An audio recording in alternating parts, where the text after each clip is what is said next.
Hi, I'm your host, Rick Sessinghaus, and excited to launch Flow Golf Podcast. Each episode, we will share stories, interview experts, and share cutting-edge strategies for peak performance. Here's my co-host, Hallam Morgan, to explain more about Flow Code Golf. Thanks, Rick. Flow Code Golf is a framework of strategies, principles, and techniques that take us from fear to the state of flow, the state of optimal performance, and the zone where we play our best golf. You can find out more about Flow Code Golf at www.flowcode.golf. And I just want to finish up by saying this podcast is as much your podcast as it is ours. So please ask questions, provide feedback, and get engaged. I hope you enjoyed today's episode.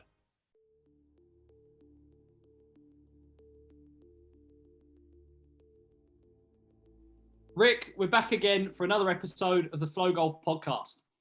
We're here to support every single listener in their own development, in helping them become the best version of themselves. But ultimately, although we provide that support, they have to take ownership of their own development. They have to take ownership of the daily tasks, the weekly tasks, the monthly tasks that move them closer towards where they want to be. So in today's episode, Rick, I want to talk a bit more about taking ownership and how the students, how the coaches that are listening can take ownership of their own development. Have you got any stories, any concepts, any kind of beliefs around this topic, Rick? Yes. As a coach for so long, certainly I have a responsibility to provide information, to ask questions, to help somebody get from point A to point B. And I take that very seriously, as you do. And yet sometimes there's a disconnect where either the student is not clear on what they want, or they rely purely on the coach to fix them. And well, I'm not playing well because of the coaching. And I get that. That's kind of a victimhood mindset here. And yet what I see that the best of the best do is they do take responsibility for their own development, right? And that's a word you and I are going to throw around a lot here in this episode, is developing, mentally, emotionally, physically, mechanically, all these things that we've talked about before on kind of the puzzle pieces of performance.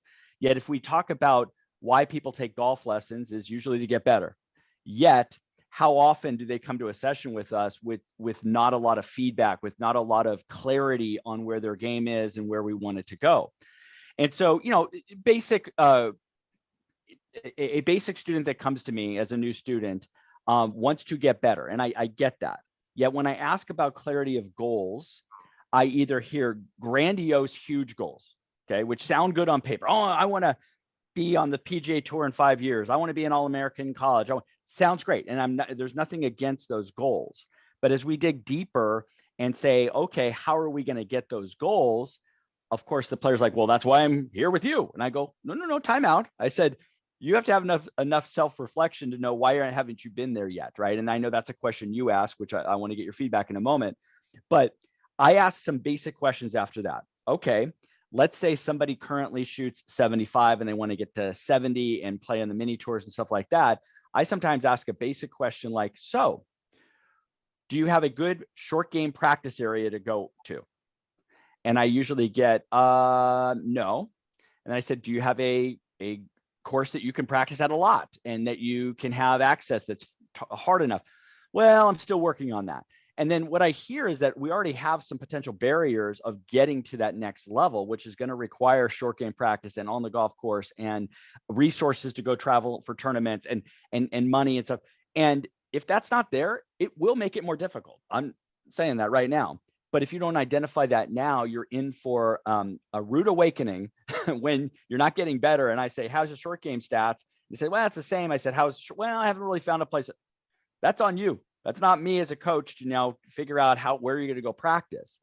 And so I think that's part of it, is resources, is being honest with your time. Can you actually put the time in necessary to do this? People want to tell me big goals. And I said, great. I believe that's going to take you 22 hours per week to do. And they go, well, I've got this, and this. I can do 10. I go, great. Then we're going to have to lower the old goals then, aren't we? Because those are not going to match. So let's be honest up front with what our goal are, what our resources are, what our time is, and what you're willing to sacrifice for that goal. Absolutely. To get better, you're going to have to sacrifice things. You may not be able to watch your football on a Sunday. You may not be able to do other things. You have to make that decision. Me as a coach, not going to tell you what to do. That's your life. And I think overall, last two things before I want your feedback is expectations. I think there's been some players on the PGA Tour, Colin Morikawa included, that have had a lot of success early and young. And I think some players think, well, they did it, I can do it. You might, but I think that they've raised the bar from an expectation standpoint that might be unrealistic for a lot of players, is that everybody's going to be on their own journey and people need to look at where they're at on that road, right? And then the last thing, which we will dig a little bit deeper in, is having a true understanding of your cause and effect of your performance. Hallam, you and I have talked about puzzle pieces of performance and what causes maybe somebody to shoot a 75 one day and an 83 the next day.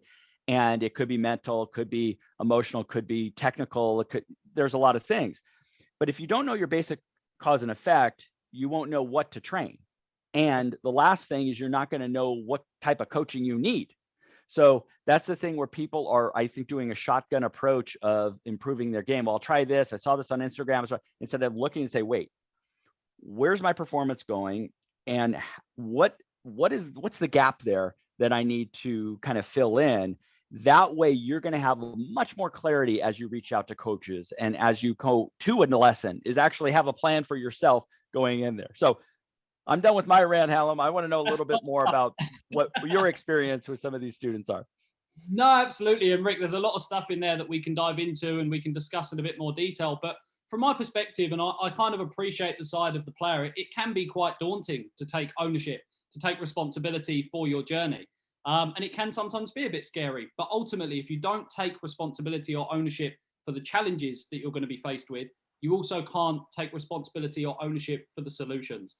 And I think if we all agree with every single listener, whether you're a coach or a player, if we all agree upon that foundation of I want to get better, I want to develop, I want to become the best version of myself, then we have to take ownership of the challenges. We have to take ownership of any problems that we face. And we have to find ways to solve those problems. And that's down to us and no one else.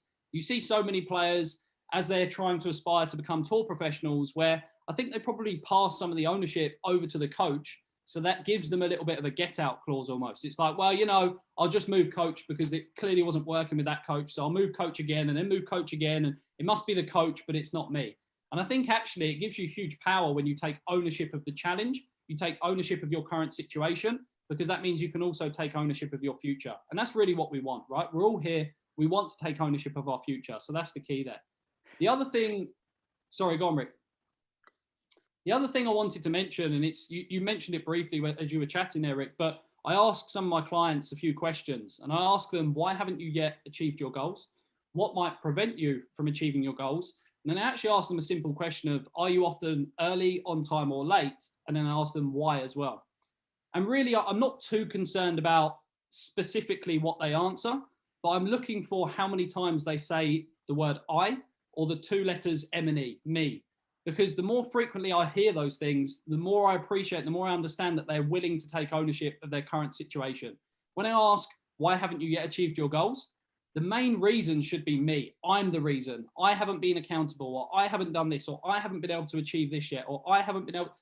And that's powerful. We hear so many times, well, the COVID and the pandemic that prevented me, and the golf courses don't quite suit me, or I haven't found the right coach yet. Well, actually, it's about me. Me and my work hasn't got me to where I want to be yet. And that's fine. Doesn't mean you can't get there. It just means we're going to have to develop more skills. We're going to have to learn new things in order to get to where you want to be. So that's a powerful few questions that I ask. And I would really advise players to ask themselves and to see and check how many things are they blaming other than themselves, because there should be one person on that list, one thing on that list, and it should be you and you only, in my opinion. Thank you for listening to this episode of the Flow Golf Podcast. Whether you're a coach or a golfer, we have something for everyone at Flow Code Golf Academy. I'm so excited to announce that Rick Sessinghaus has launched 2 new masterclasses that you can access for free. One for a coach on how to grow your coaching business, and another for golfers on how to master your mental game. To gain free access, you just need to head to www.flowcode.golf/masterclasses. We look forward to welcoming you to the Flow Code family. Yeah, definitely. And I think, with flow code, we talk about mindsets, and we could have a victimhood mindset, or we can have a creator mindset, or we could have a growth mindset, or having a curiosity mindset. That doesn't mean it's always super positive, everything's going to be rosy, but you're looking at, hey, it is up to me. I'm going to figure out a way. And you certainly can reach out to coaches. You certainly can look at Instagram posts and great, that's your curiosity going. Yet I don't think enough people understand where the gap is coming from in their performance. And I think it's getting better, honestly, because I think with stat programs and stuff like that, it's hard to shy away from it. I have people like back, let's say 10 years ago, before we had a lot of the stat programs, is like, if I asked them basically, rating your putting, and they said, oh, my putting's really, really good. And then I asked them to do some very basic stats back in the day, and we find that they have 2-3 putts per round and have 35 putts. And they're, they want to be a professional golfer. Like, that doesn't match for where you want to go. So that's a gap in performance. And if it starts with being honest, right? We've talked certainly about honesty and ownership and such, and then get excited that you can do something about it. And then last thing that I really want to talk about is, when you do seek out support, is you are the one who now, again, takes ownership of that relationship also. I appreciate when people want to ask me a ton of questions and, hey, I saw on this swing thing or this mental game thing, what's your opinion, right? At least you're now saying, how does that apply to me? And that to me shows ownership in the relationship of coaching, not just, okay, Rick, what do I do? I don't know enough about you yet. I don't know. I mean, so I think when you go to a lesson or a session, a student needs to be very clear in their intention for that session. You and I were, before the podcast, we're talking about, we get a lot of students coming up and we ask them, so what are we working on? I don't know. It's like, well, you booked the time, and yeah, right. And so getting clarity on a daily basis of what you're doing, instead of maybe being thrown out into the goals so far ahead of time, I think is something else. And those little habits, and we've talked about habits before on other podcasts, is identifying, did I do the things that I said I would today? And then, is that inching me closer? I can always assess it at the end of the week and kind of go from there. So I think that's missing a little bit. And such is the responsibility of the student going into a coaching session, is to have those questions ready, and such. Absolutely. And I actually believe the coach will appreciate, as coaches, Oh, yeah. and I'm sure you would as well, but you appreciate that so much more when the player comes prepared, when they know exactly what they want to work on. And look, it may not be exactly right. You may have some conversations and realize, actually, you know what, I think we should go down this path. But they come with some intention, and that allows you to go so much deeper on the work that you do. If they're not really sure, you kind of just scratch the surface in the hour, 2 hours that you have in the session. So I think that's absolutely key. And I think an important thing for players, especially, to remember, and coaches, not just players actually, but is to have that mastery mindset and to genuinely want to get better, and to want to learn. If you want to learn, then you're going to be the student, not the follower. So many people, too many people, in my opinion, are the followers. They listen and they just do. They just listen and they do. Well, actually, how about listening and then inquiring, listening and then asking, and actually starting to understand some more of the base information that's going to help you get better, and wanting to go out and learn more yourself, not just from the coach that you work with. The other thing as well, Rick, and I don't know your thoughts on this, but I often say to some of my players, because I think they forget this, that they are the CEO of their own golf career.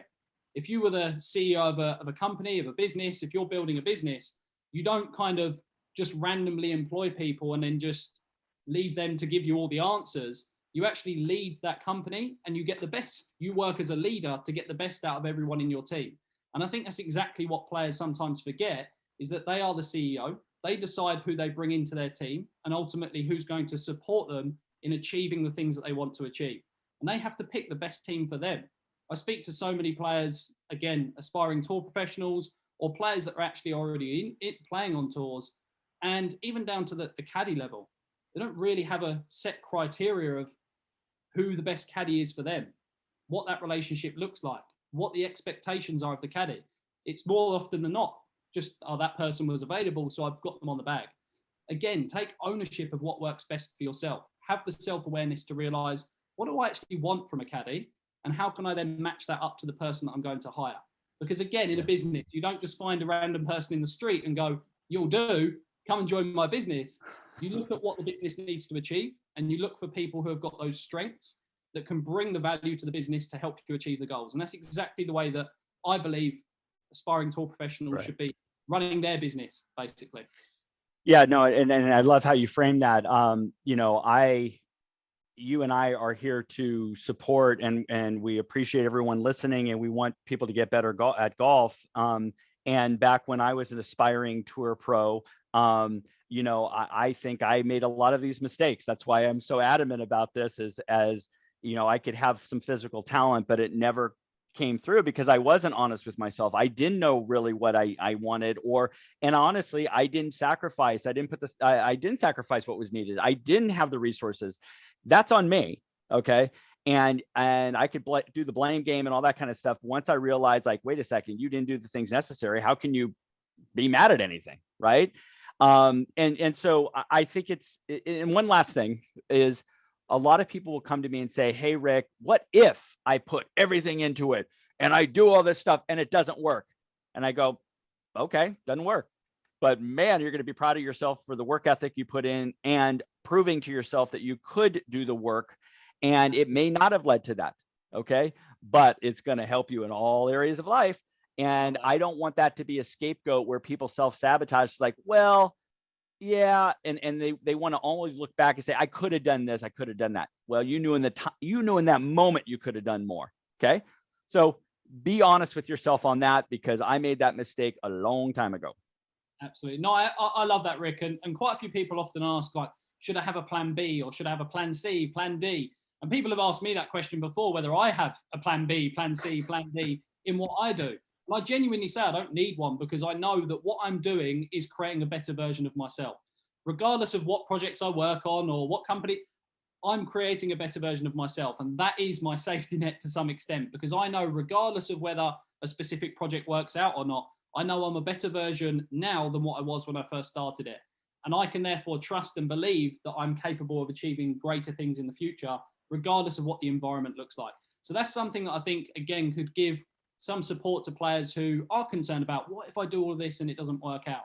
Well, just know that if you have done all of that, you're a better version of yourself in all aspects of performance, in life, in golf, in everything. So trust me, you'll be capable of achieving greater things, even if it's not your golf performance. And that, I think, is enough kind of support and trust to just go for it and go all in. So I absolutely love that.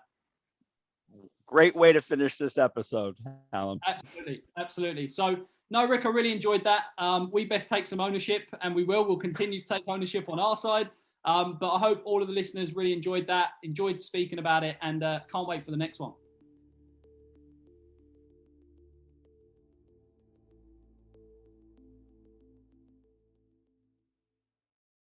Thank you so much for listening to today's episode of the Flow Golf Podcast. If you liked what you heard, please subscribe. And as always, please reach out if you have any feedback or suggestions that we can implement to bring more value to our community. Community plays a huge role in what we do at Flow Code Golf Academy, and we're passionate about creating a group of like-minded coaches and golfers who want to improve their mental game and help others do the same. I'm also excited to announce that Dr. Rick Sessinghaus has launched 2 new masterclasses that you can gain free access to. He's created one for coaches on how to grow your coaching business, and another for golfers on how to master your mental game. You can gain free access now by heading to www.flowcode.golf/masterclasses, and we look forward to welcoming you to the Flow Code family.